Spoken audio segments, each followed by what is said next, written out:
It's not the role of the Supreme Court of the United States to step in when Congress abdicates its job. It hasn't been in the past. It's not today.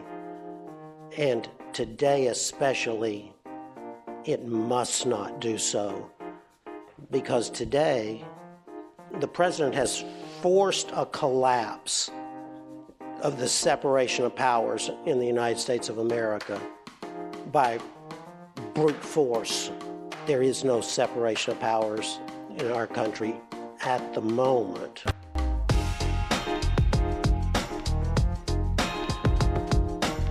This is Stanford Legal, where we look at the cases, questions, conflicts, and legal stories that affect us all every day. I'm Diego Zambrano, a professor at Stanford Law School. Please subscribe or follow this feed on your favorite podcast app. That way you have access to all new episodes. All right, hello. Welcome to the Neukom Center's Rule of Law Speaker Series. We are so pleased to welcome Judge Michael Luttig to Stanford today. We'd like to thank the Rody Center for the Legal Profession and the Stanford Constitutional Law Center for co-sponsoring this event. Judge Luttig is a widely respected jurist and influential voice in American constitutional thought. He served on the U.S. Court of Appeals for the Fourth Circuit for 15 years, from 1991 to 2006. After retiring, Judge Luttig entered the corporate world, providing his advisory and legal services for both Boeing and Coca-Cola. At Boeing, he served as general counsel from 2006 to 2020, and prior to his judicial service, he also served in the Department of Justice in various capacities, including in the Office of Legal Counsel. So we're very excited to welcome him today. Thank you. Thank you, Jerry. Appreciate it. Thank you. It is an especial privilege for me to join you today at this Neukom Center for the Rule of Law and to honor and salute my dear friend, Bill Neukom. Bill was a national treasure for the rule of law in America. He was a world treasure for the rule of law around the globe. America is celebrating the 250th anniversary of its founding this year. Thomas Jefferson authored the Declaration of Independence for the American colonists, which is dated July 4th, 1776. In September of 1787, after the Revolutionary War to secure our independence from the tyrannical King George III and the British Crown, we, the people of the United States, ordained and established the Constitution of the United States in order to form a more perfect union. And on July 4th, 2026, we will celebrate the birth of the greatest nation on earth, the greatest experiment in self-government in the history of the world. For the 250 years since its founding, America has been the envy of the world and the beacon of freedom and liberty because of the shining light of its democracy, constitution, and rule by law, not by men. But as we all know, today America is not the same beacon of freedom or the same envy of the world that it has been for a quarter of a millennium. Nor, I fear, will it ever again be the very same beacon and envy. The question for we, the people of America, in this, the 250th anniversary of our nation's founding, is whether we are willing to do the sacred work necessary to return our country to its deserved place as the beacon of freedom and envy of the world. As we struggle to decide what we ourselves want for America and what we want our America to be and not to be, the entire world is anxiously awaiting our answer. The time of America's testing has finally come. The founders of this great nation feared these times in America. In this 250 years since its founding, America's institutions of government and governance and its institutions of democracy and of law are under vicious, unsustainable, and unendurable attack from within. Speaking in a time of not dissimilar tumult in America nearly 2 centuries ago, Abraham Lincoln urged a revival to the Constitution and to the rule of law, a renewed reverence for that great charter of our governance and guarantor of our liberty and our freedoms. Let reverence for the laws, the 29-year-old Abraham Lincoln implored, be breathed by every American mother to the lisping babe that prattles on her lap. Let it be taught in schools, in seminaries, and in colleges. Let it be written in primers, spelling books, and in almanacs. Let it be preached from the pulpit, proclaimed in legislative halls, and enforced in the courts of justice. In short, Lincoln sermonized with the reverence he urged. Let the Constitution and the rule of the law become the political religion of the nation. Today, America is in desperate need of such a revival to our Constitution and rule of law as our 16th President of the United States urged for the nation in 1838. A reawakening and quickening to the reverential imperatives of the Constitution from which we have strayed so very far. Winston Churchill said that courage is rightly esteemed the first of human qualities, because courage is the quality which guarantees all others. We Americans must finally summon the courage that has eluded us in our all-consuming fear over the past decade of years. We must summon from deep within the courage that was once our founders' courage, when, with a firm reliance on the protection of divine providence, they mutually pledged to each other their lives, their fortunes, and their sacred honor to secure their freedom. With the united support of a hopeful world, we Americans must overcome our fear. We must find our voices again. We must finally stand up, raise our voices, and speak out against what we are witnessing in America today. After all, ours is a nation founded upon dissent and protest. America's protest against the British Empire 250 years ago is the single greatest protest in all of history, a revolutionary dissent from the tyranny and oppression of King George III. Until now, we Americans have never hesitated to defend, preserve, and protect our cherished liberties, our freedoms, and our fundamental constitutional rights from governmental tyranny, whether it be from abroad or from at home. If we but find the courage to speak our truth to our government's power now, today, not tomorrow, as did the founders and our ancestors when their time of testing came, the United States of America will soon again be the envy of the world, and it will endure forever as the beacon of freedom and liberty to the world. It's going to take the courage of the convictions of the American citizenry and young patriots like yourselves to defend, support, and protect our imperiled Constitution and rule of law on this America's 250th anniversary.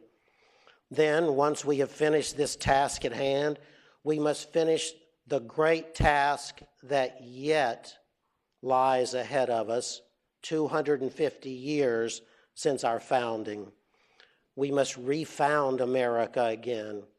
We must rediscover the truths that we once believed to be self-evident. We must discover and re-examine, if need be, the ideals, the truths, the values, and the principles on which our country was founded and has flourished for 2.5 centuries. We must reawaken ourselves to the visions, truths, beliefs, hopes, and dreams upon which the country was founded, which have bound our nation together into the more perfect union that we, the people, ordained and established, and that has made America the greatest nation on earth. We must turn this government back into the channel in which the framers of the Constitution originally placed it, said Abraham Lincoln.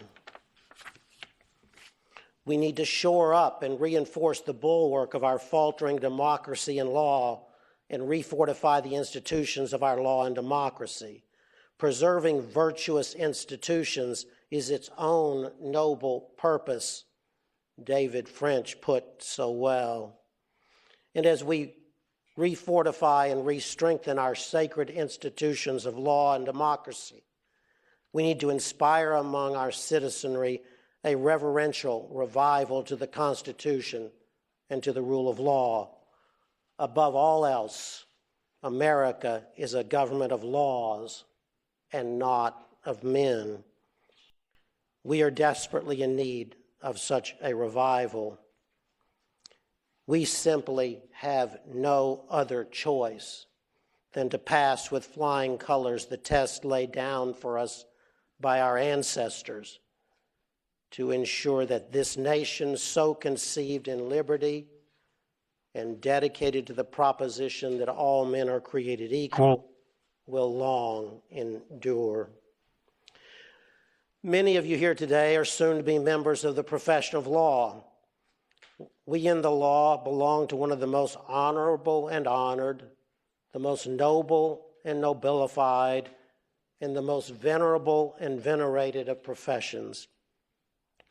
Of our founding fathers, 35 of the 55 delegates to the Constitutional Convention in 1787 were lawyers or had legal training. Of the framers of our Constitution, 32 of the 55 were lawyers. Of the Committee of Five tasked by the Continental Congress with writing the Declaration of Independence, 4 were lawyers. We in the legal profession are the guardians and stewards of the Constitution and rule of law, the foundations of our democratic nation and the guarantors of our liberty. We lawyers take an oath to support and defend the Constitution of the United States. We are uniquely qualified, positioned, and obligated to defend our Constitution, our rule of law, and our democracy. And we must do so today, tomorrow, and the next day, and until the present existential threat is no longer. If this all sounds as if the lawyer holds a special place in the constitutional order that is our democracy, and that we are weighted by an almost sacred responsibility, it is because we do, and we are. We have a high appointment and a high charge. There comes a time in every single one of our lives, whether that life be private and personal or public, when we are summoned to attest to our beliefs and convictions, when we are summoned to stand, bear witness and affirm what we believe and what we do not believe.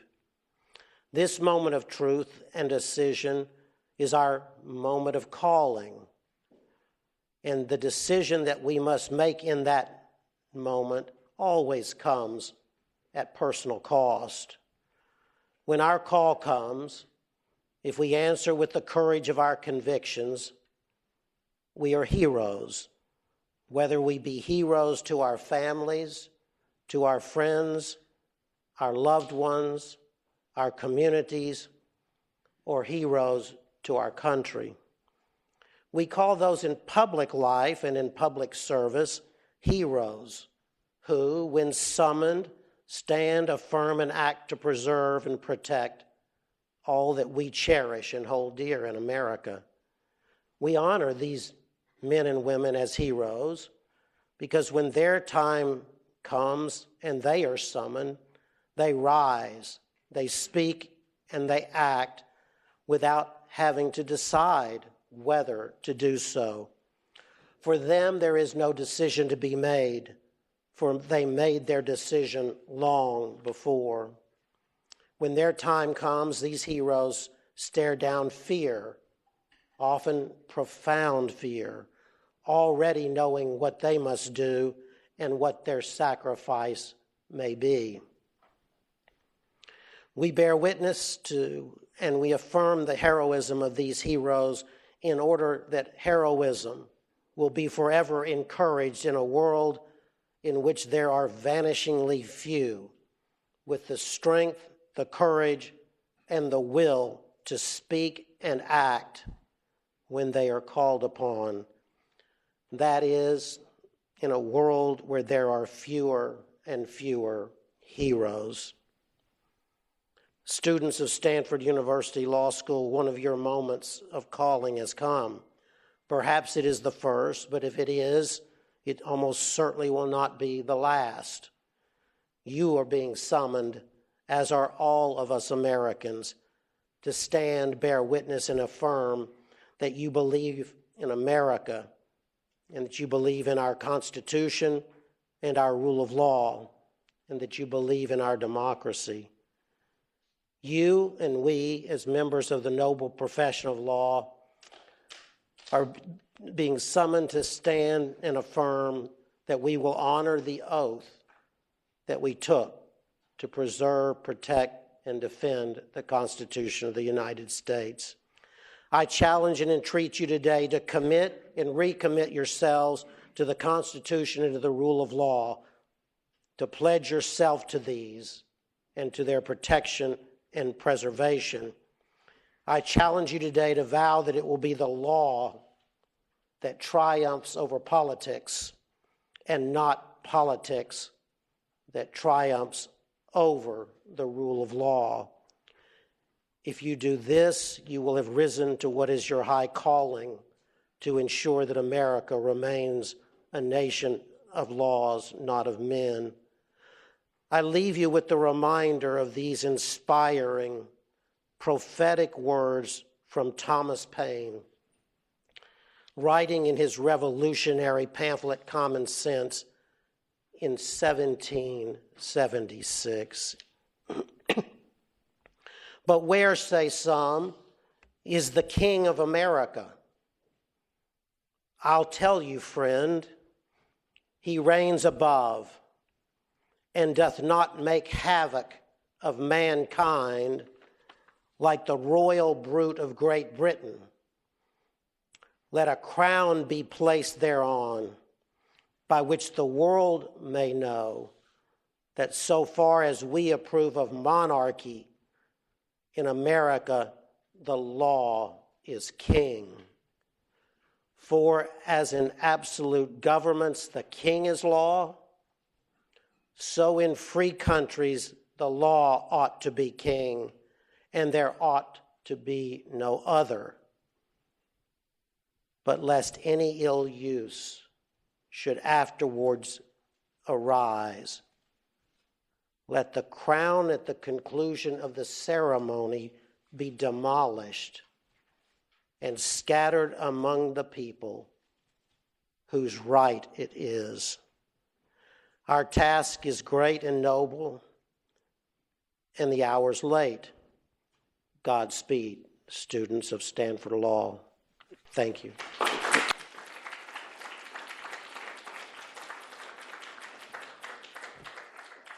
First of all, Judge Luttig, I just want to thank you for coming here today. I mean, it's wonderful to have you here at Stanford. I'm sorry we couldn't give you California weather. I want to sort of almost go back to where you started and one of the themes in the your talk, which is a kind of sort of reclamation of the Constitution. And I just want to get your sense as to almost whether that is enough at this point. And by that I mean, are most of the threats to our democracy that we've seen over the last however many years how much of them are necessarily a violation of, say, the Constitution or the law, or just norms that we've been taking for granted for generations? So I'll just give you an example. Use of the pardon power, or prosecuting political enemies, or some other things that have happened. In a sense, has this become, that what we're seeing out of the administration is finding vulnerabilities in the constitutional system, and that it's not clear, sort of, what does the mechanism look like for us to regain back some of the norms that constrained the behavior of previous presidents and previous administrations on these kinds of rule of law questions? Thank you for that question, as broad as it is, and all-encompassing as it is. But let me state this, unequivocally. This is not an instance of President Trump finding vulnerabilities in the Constitution. It is anything but that. As you know, we can take judicial notice at this point that virtually every single initiative of this president since he returned to the White House in January last year has been facially unconstitutional or otherwise in violation of the laws of the United States. And now, 16 months thence, the federal courts of the United States have struck down, I think, almost every single one of them as being unconstitutional.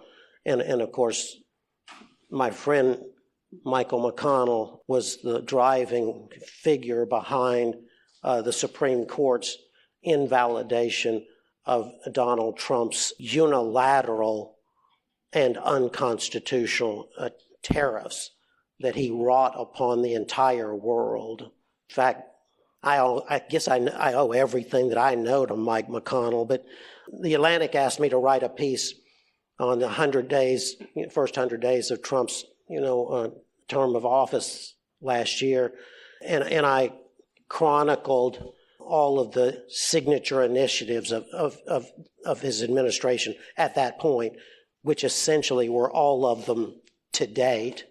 And I said in that article that his entire administration was really built on two primary initiatives. That was the deportations and the tariffs.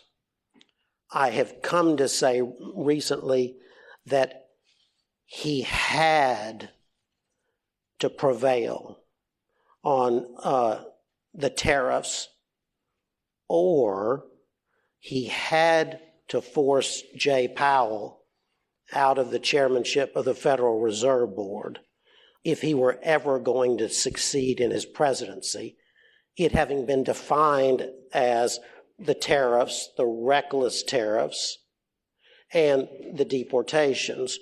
Well, it turns out that the Supreme Court of the United States acquiesced in, and has acquiesced in to this day, almost every one of those unlawful initiatives, with the exception of the tariffs case, and at least a sliver of the deportations to foreign lands piece through its use of the so-called shadow docket, which is unprecedented in all of American history, and hopefully, in light of the revelations about that shadow docket in the New York Times a few days ago, we will see the end of that shadow docket disposition of what has been 24 of the most fundamental constitutional questions that could ever be decided by this Supreme Court on an emergency basis, without argument, without briefing, and upon written order, unexplained and unreasoned. Hopefully, we've seen the end of that. myself and probably other law students in this room aspire to work in the federal government and may have the opportunity to work in it at a time when it's kind of rebuilding a lot of institutions from the harm that the second Trump administration has caused to them. So I'm wondering what sort of advice you might have for like a young lawyer who's working, maybe at the DOJ, maybe in another part of the federal government, for how you can kind of be a good institutionalist in your day-to-day job when you're, thinking about how these places might be rebuilt post the second Trump administration. I was hoping no one would ask me that. But we judges, we only tell the truth. That's our Achilles heel. Look, you know as much about the Department of Justice today as I do, and America does. It has been corrupted from top to bottom. We could example after example that you're familiar with, but the several that were most poignant at this point are in a couple of cases. Well, first off, the Department of Justice lawyers have gone into the federal courts of the land over the past 16 months, dripping with contempt for not just the law, but perhaps even more importantly, dripping with contempt for the United States courts and even the particular judges. The particular judges, the Department of Justice lawyers, with the Attorney General of the United States flying air cover for them and supporting them and justifying every contemptuous word spoken. That's the state of our Department of Justice, as it were. The sacred Department of Justice, especially for all of you and all of us, and until this Department of Justice, every person who's gone into the department that I know has literally viewed it as a sacred institution of law, of which they were part trustee for the time that they were there, and they held that trust every single day, especially when they were arguing in front of the courts of the United States. I had the greatest law clerks in the world, but apparently I had some that were not so great. John Eastman, the architect of Trump's effort to overturn the 2020 presidential election, was a law clerk of mine. I don't think I've ever said this publicly, but after I advised Mike Pence on January 5th that he had no such power under the Constitution, it was a week later that John called me and said, Judge, I understand that you advised the vice president differently than I had. Would you mind sending me your written opinion of law? I said, written opinion of law, John? Nobody needs a written opinion of law to advise the President of the United States that it would be the gravest constitutional crime to attempt to overturn this election that he lost fair and square. And he expressed surprise.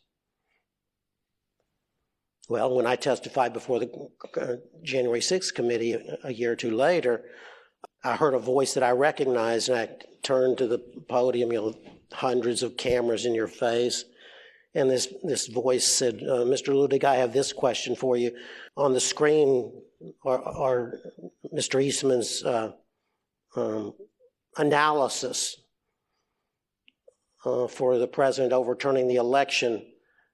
On this screen, is your statement that Mr. Eastman was wrong every single turn of his analysis.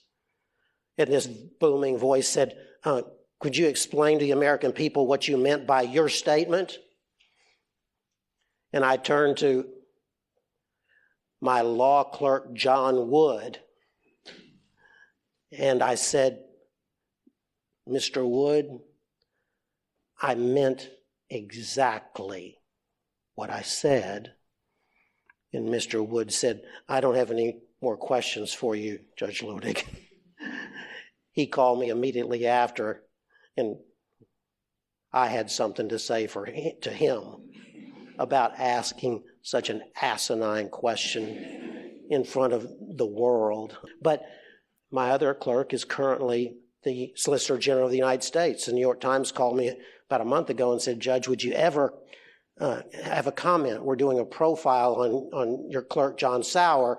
And I said, you better believe I will. I said, do you have your pen and paper down right now? And they said, well, you have some time to think about it. I said, I don't need any time to think about it. Take this down. John Sauer's arguments to the Supreme Court are embarrassing for the Supreme Court, and they are embarrassing to John Sauer. I hope you don't know this, but apparently, I didn't know it, but apparently the Solicitor General of the United States begins his briefs before the Supreme Court with, I guess, sort of a monologue of true social posts from the president and other statements from the president as to what the law is. Really? Before the Supreme Court of the United States. So that's to say that, and I'm not being short at all, no one wants to work at the Department of Justice in this administration. No one.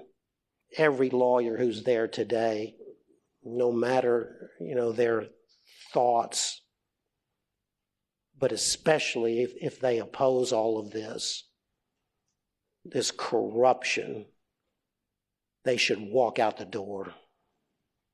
And unfortunately, that is the case in much of the government today. Tomorrow's another day. We must pray. Yes, sir. My question for you is about Congress's role in all of this and this question that we're pondering. It seems to me that over the course of the last half century, the judiciary has developed all sorts of doctrines to punt questions to the politically accountable branches like the executive and to Congress. But now it seems that with Congress being absent in a lot of these major discussions and questions about the executive role, that the judiciary has to step into another role that it previously didn't consider. So I'm wondering what your thoughts are about that, if the role of the judiciary in handling actions by the executive should grow in an absent Congress, and what you see, just generally what you see the balance between the judiciary and Congress should be in this climate. It didn't, it doesn't now, and it shouldn't. It's not the role of the Supreme Court of the United States to step in when Congress abdicates its job. It hasn't been in the past. It's not today. And today especially, it must not do so. Because today, the president has forced a collapse of the separation of powers in the United States of America by brute force. There is no separation of powers in our country at the moment. And I would remind you what you learned in first year law school. The separation of the powers is really the genius of the Constitution, right? Constitution's all about power of the government. What was the genius of the American experiment? We separated the three powers, effectively creating the third power. Then we separated those powers so that each would be checked and balanced by the others. Today, the argument that Congress has been abdicating its responsibility for decades now is indisputably true. but never like today. In the past, the argument has been primarily that Congress was legislating, but not legislating in a way that would provide substantive guidance to the courts. And that was true. It will always be true. That's not what's going on today. Under the Constitution of the United States, the president has no power whatsoever to impose tariffs, let alone global tariffs, let alone global tariffs of usurious portions that change with the day.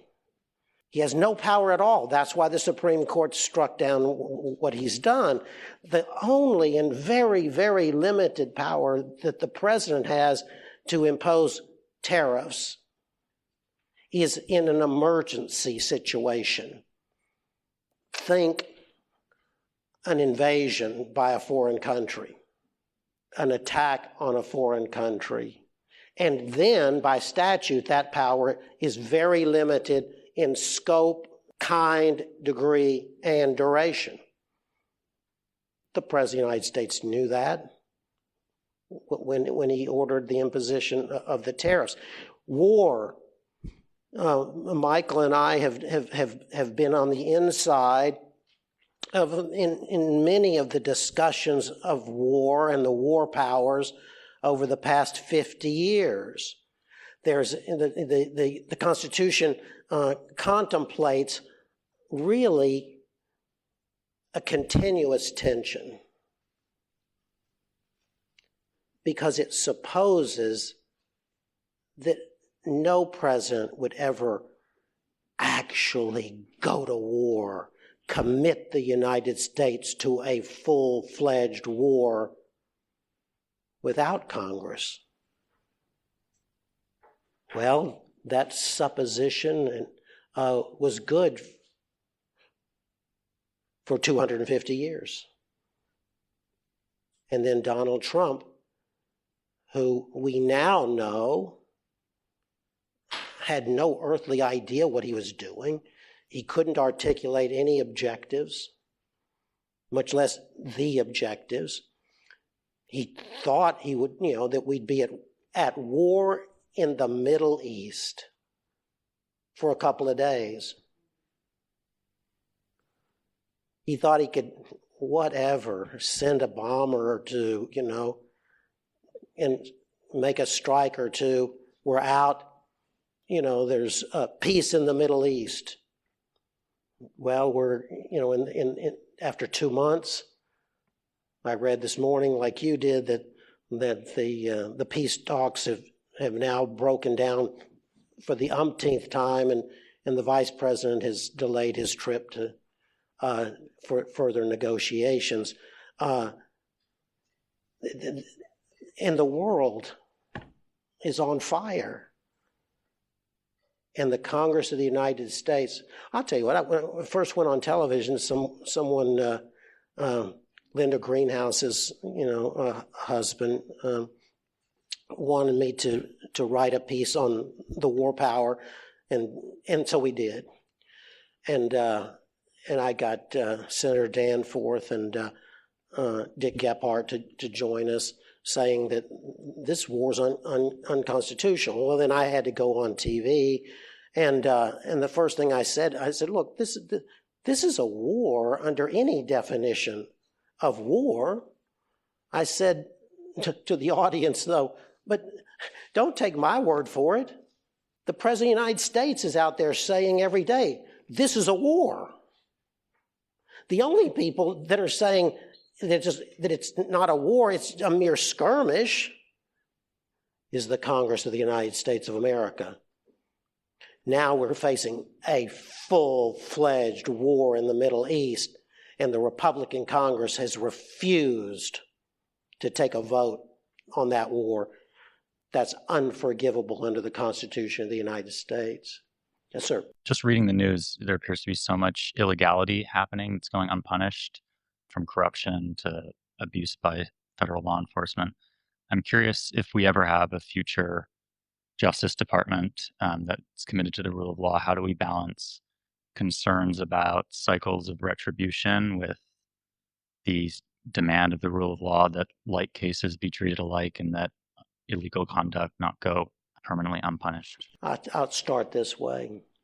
The Supreme Court's abhorrent decision in Trump versus United States, in which the Supreme Court gave Donald Trump absolute immunity, deciding every single issue possible for all time,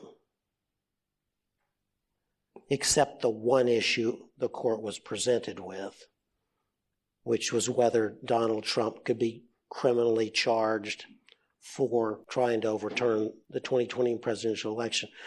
There was, I was head of the Office of Legal Counsel. It was one of my dreams in life because Chief Justice Rehnquist and Antonin Scalia had headed the office before me, and I got to head that office for 2 years.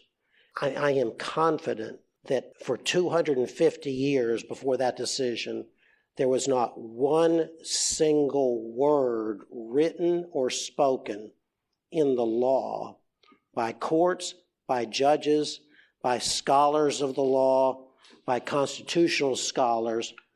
Nowhere, not one word, had even suggested that the President of the United States would be immune from prosecution for a constitutional crime. And by the way, the Supreme Court of the United States didn't find anything. Remember, the only authority in the Supreme Court of the United States up until Trump versus United States was Nixon. Nixon was a landmark case because it said the president is not above the law. And if the president commits a crime, he can be prosecuted for it. Nothing else between Nixon and Trump against the United States and its holding. But the reason I raise that is because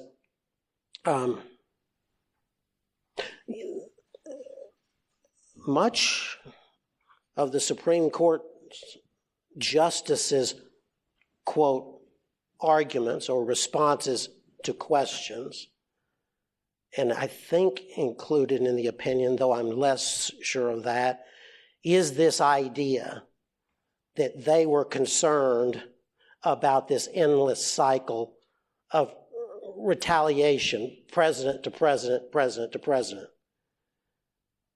Well, in the inelegant words of the law, that's total BS. What on earth is our Supreme Court making a decision on that basis for? And if they were, look what they got. Guess where the retaliation came from? The very man that they said was immune from prosecution. So, what do we do in the future? If we can ever get back to the place in America where our officials, presidents and the like, are just decent people, good people, we won't have to worry about this. But we have to flush out of the system everything and everyone that's there now. I'll go so far as to say, it's never crossed my mind to this day that a Democrat would do the same thing. That's why I'm heartbroken over this corruption of the Republican Party. My whole life I've thought of Democrats as just, friends and neighbors and fellow citizens who saw things a little bit different from me. I was never certain that I was right and they were wrong. In everyday living, I thought I was right and they were wrong. But that's all. That's all. Justice Thomas gave a speech last week at the University of Texas. I'm sure you read about it. He literally said that progressives worldwide, but also in America, for the past century and a half, have sought to undermine the Declaration of Independence and the Constitution of the United States. Progressives and progressivism, he said, cannot much longer coexist with the Declaration of Independence.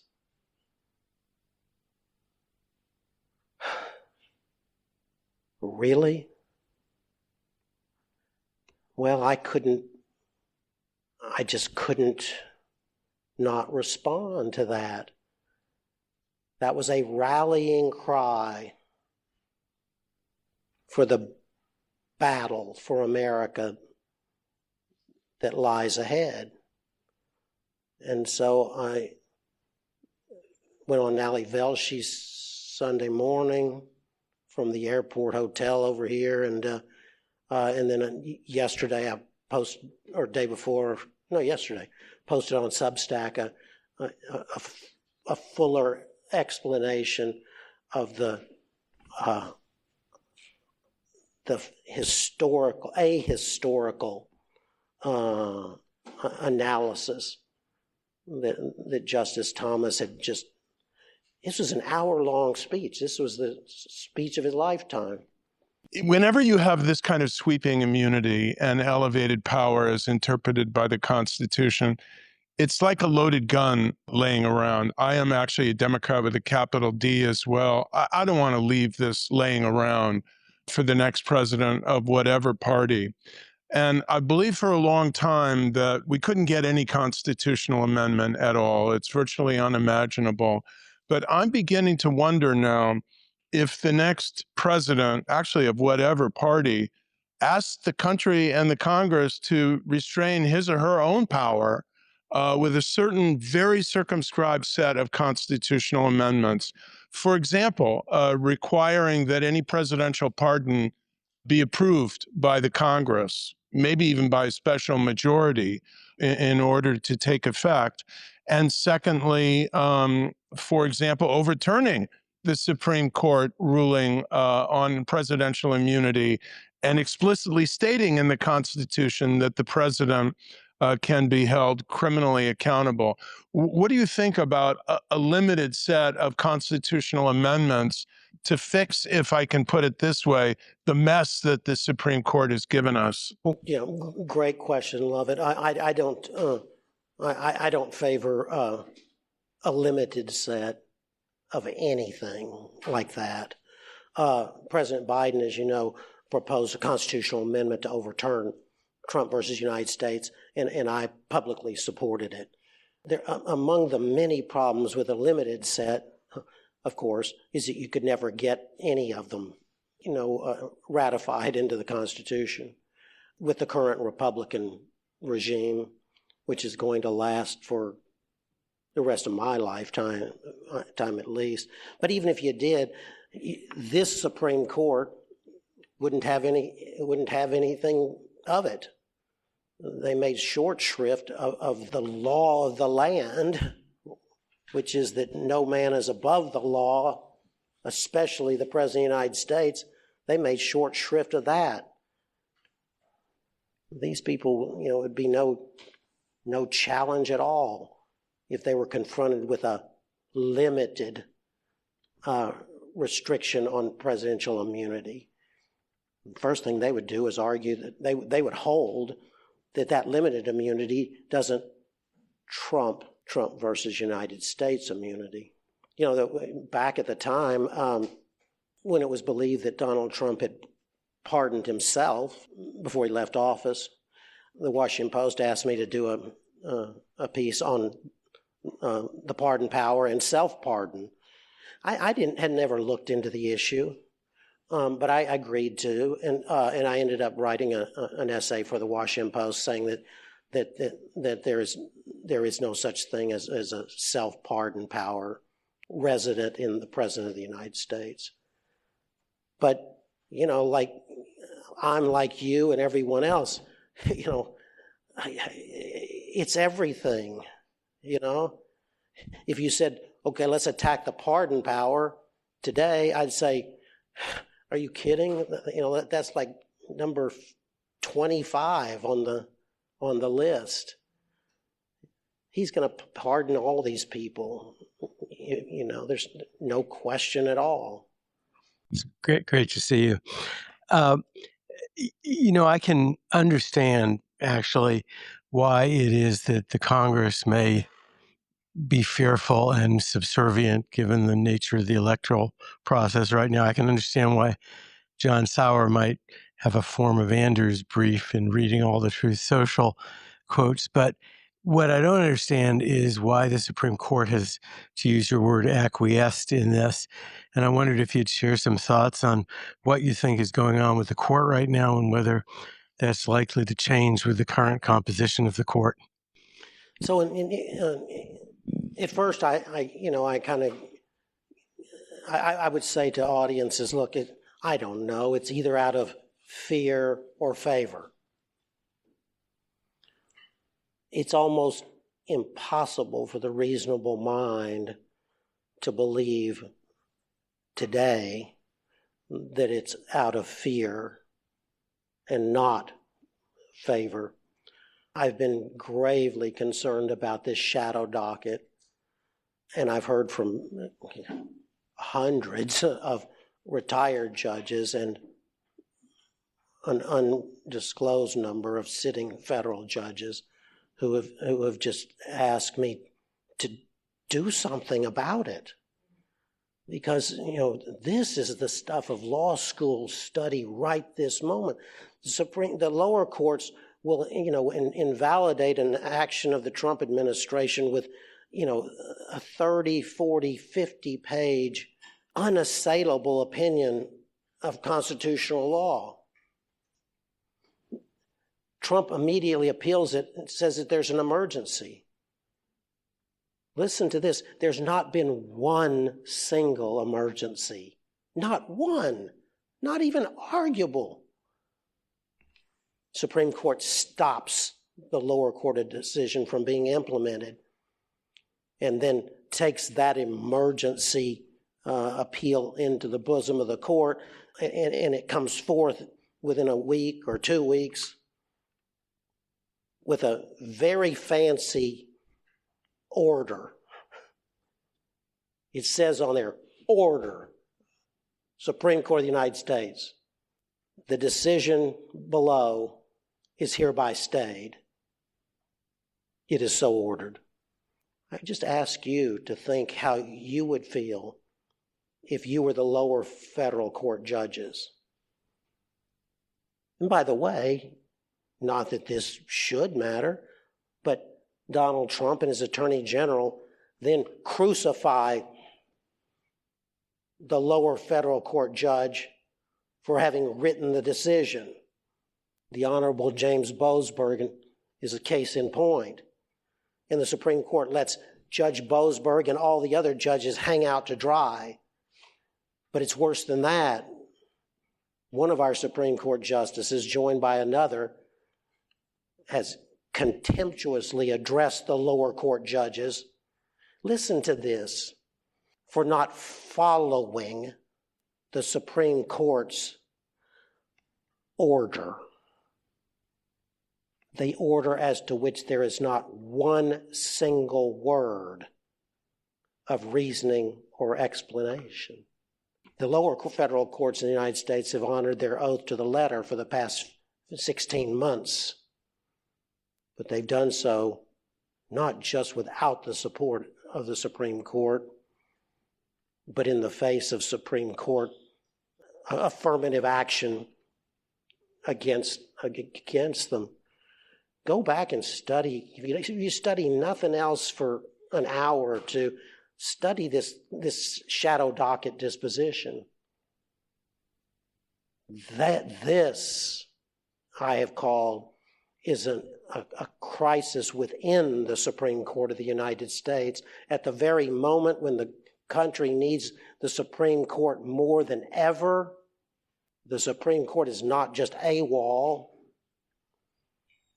It's affirmatively aiding this lawless president through things like the shadow docket. This is Stanford Legal. If you're enjoying the show, please tell a friend and leave us a rating or review on your favorite podcast app. Your feedback improves the show and helps new listeners to discover us. I'm Diego Zambrano. See you next time.